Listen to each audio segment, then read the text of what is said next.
پاکستان میں پولیس کی گاڑیوں پر ریموٹ کنٹرول بم سے حملہ کیے جانے کی خبر ملی ہے۔ پاکستان کے میڈیا ذرائع کے مطابق شانگلہ میں ڈی پی او اور دیگر پولیس کی گاڑیوں پر ریموٹ کنٹرول بم سے حملہ کیا گیا ہے۔ ان ذرائع کے مطابق پولیس نے بتایا ہے کہ دھماکے میں ڈی پی او شانگلہ شاہ حسن اور دیگر افسران اور جوان محفوظ رہے۔ پولیس کا کہنا ہے کہ دھماکے میں اسپیشل برانچ کے اہلکار کی پرائیویٹ گاڑی کو نقصان پہنچا ہے۔ پولیس نے علاقے کو گھیرے میں لے کر سرچ آپریشن شروع کر دیا۔ ابھی تک مزید تفصیلات سامنے نہیں آئی ہیں۔ دوسری جانب کوئٹہ میں بھی موٹر سائیکل سوار افراد نے پولیس اہلکاروں پر فائرنگ کی ہے، جس سے ایک پولیس اہلکار زخمی ہو گیا۔ پولیس کی جوابی فائرنگ سے ایک حملہ آور زخمی ہوا ہے، جسے گرفتار کر لیا گیا، جبکہ دوسرا بھاگنے میں کامیاب ہو گیا۔ ہندوستان کے زیر انتظام کشمیر کی سابق وزیر اعلیٰ اور پی ڈی پی صدر محبوبہ مفتی نے مغربی بنگال، تمل ناڈو اور کرناٹک کے وزرائے اعلیٰ کے نام خطوط لکھ کر وقف ترمیمی بل کے موقف پر ان کا شکریہ ادا کیا ہے۔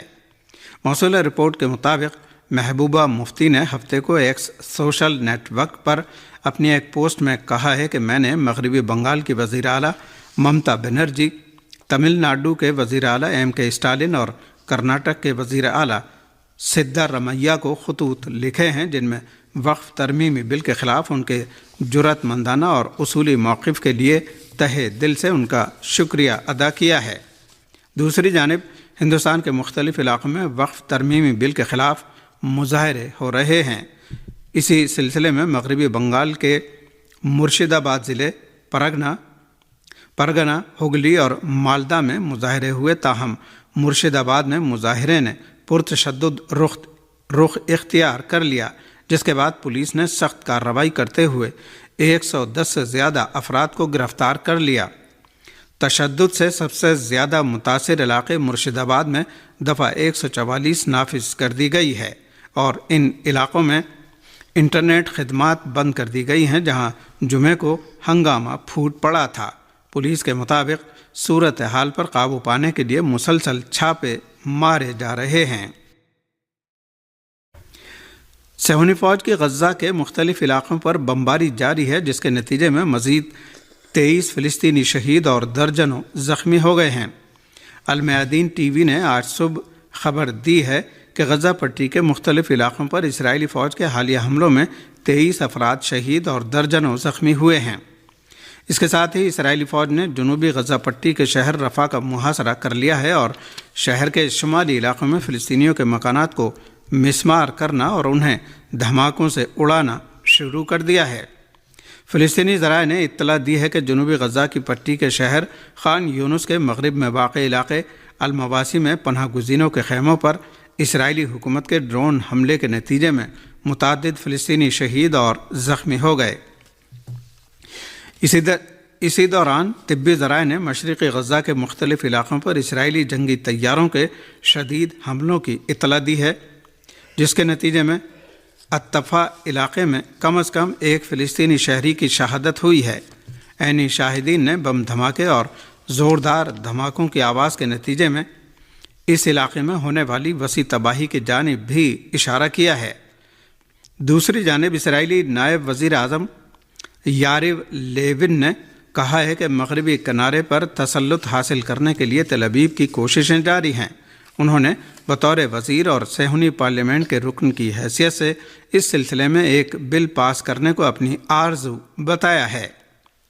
ادھر اقوام متحدہ کے ہائی کمشنر برائے انسانی حقوق نے ایک بیان میں کہا ہے کہ صہیونی حکومت نے اپنے تازہ ترین حملوں میں 18 مارچ سے 9 اپریل کے درمیان رہائشی عمارتوں اور پناہ گزینوں کے خیموں پر 224 مرتبہ حملے کیے ہیں۔ العربی الجدید کے مطابق طول کرم میں فلسطینی ذرائع نے اطلاع دی ہے کہ قابض فوج نے سوروں سے بھرے ایک بڑے ٹرک کو اقتابہ کے نواحی علاقے میں خالی کر دیا، جس سے ان جانوروں کے ذریعے مقامی باشندوں کو خوفزدہ کرنے اور ان کی املاک کو نقصان پہنچانے کے لیے استعمال کرنے کے خدشات بڑھ گئے ہیں۔ شام کے بعض علاقوں میں 30 سے زیادہ اجتماعی قبریں دریافت ہوئی ہیں، جن میں حالیہ حملوں کے دوران قتل ہونے والے درجنوں شہریوں کی لاشیں دفن تھیں۔ شامی ذرائع نے انکشاف کیا ہے کہ ملک کے عربی اکثریتی علاقوں میں 30 سے زیادہ اجتماعی قبریں دریافت ہوئی ہیں، جن میں حالیہ حملوں کے متاثرین کی لاشیں دفن تھیں۔ ان حملوں کا الزام شدت پسند تنظیم تحریر الشام کے دہشت گرد عناصر پر عائد کیا جا رہا ہے۔ مقامی ذرائع کے مطابق گزشتہ 3 ہفتوں کے دوران بعض سول ادارے متاثرہ ساحلی علاقوں تک پہنچنے میں کامیاب ہوئے، جہاں ان کے کارکنوں نے قتل عام کے واقعات کی دستاویزات تیار کیں۔ ان قبروں میں دفن افراد کی تعداد سینکڑوں میں ہے، جن میں پورا خاندان بھی دفن ہے، جن میں دادا دادی سے لے کر پوتے پوتیوں تک کی لاشیں شامل ہیں۔ موصولہ رپورٹ کے مطابق اب تک عربی آبادی والے علاقوں سے تقریباً 2000 لاشیں برآمد ہو چکی ہیں۔ ان میں سے کئی افراد کو بے دردی سے قتل کیا گیا، کچھ کے سر قلم کیے گئے، جبکہ بعض کو زندہ جلا دیا گیا۔ ان دل دہلا دینے والے انکشافات کے بعد انسانی حقوق کی تنظیموں نے مطالبہ کیا ہے کہ بین الاقوامی برادری فوری طور پر کارروائی کرے اور ان مظالم کی غیر جانبدارانہ تحقیقات کو یقینی بنایا جائے۔